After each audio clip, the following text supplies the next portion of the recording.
آج کا سوال یہ ہے کہ پیشاب روک کر نماز پڑھنے کا حکم کیا ہے؟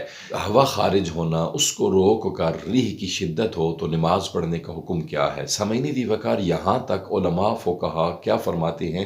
شرعی احکام یہ ہیں، علماء اور فقہا یہ فرماتے ہیں کہ اگر آپ ریح خارج ہونا اس کی شدت ہو، ٹھیک ہے، خارج نہ ہو، صرف شدت ہو، اور پیشاب آیا ہوا ہے، آپ روک کر نماز پڑھ رہے ہیں، پیشاب کی بھی شدت ہو، ریح کا آنے کی شدت ہو، تو سامعین دی وقار یہ تو باتیں ایک طرف رکھیں۔ اگر کھانا ہے، بھوک لگی ہوئی ہے، بھوک کی شدت ہے، تو اس صورت میں علماء اور فقہا فرماتے ہیں، شرعی احکام یہ ہیں کہ آپ کھانا کھا لیں، پہلے اپنی بھوک ختم کریں، پھر پانی کی شدت ہے، شدت پیاس ہے، پانی پی لیں، بعد میں نماز پڑھیں۔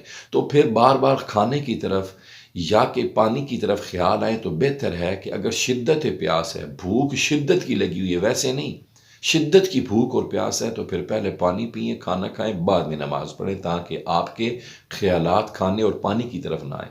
اسی طرح اگر شدت کے ساتھ پیشاب آیا ہوا ہے اور شدت کے ساتھ آپ نے ریح کو روکا ہوا ہے، ہوا کو روکا ہوا ہے، تو بھائی آپ اس شدت کو ختم کریں، اور پھر جو پیشاب آیا ہوا ہے اس کو خارج کر کے آئیں، کیونکہ اگر آپ نے پیشاب کو روکا ہوا ہے، ریح کی بھی شدت ہے، اور سامعین دی وقار پھر آپ اس میں اگر نماز پڑھیں گے تو یہ مکروہ تحریمی ہے، ٹھیک ہے، ناپسندیدہ بھی ہے۔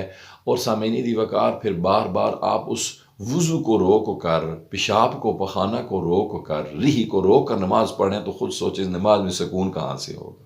نماز آپ کتنے سکون سے پڑھ سکیں گے؟ نہیں پڑھ سکیں گے۔ پیشاب روک کر، ریح روک کر نماز پڑھنا صحیح نہیں ہے، مکروہ تحریمی ہے۔ اللہ پاک ہم سب کو عمل کی توفیق عطا فرمائے۔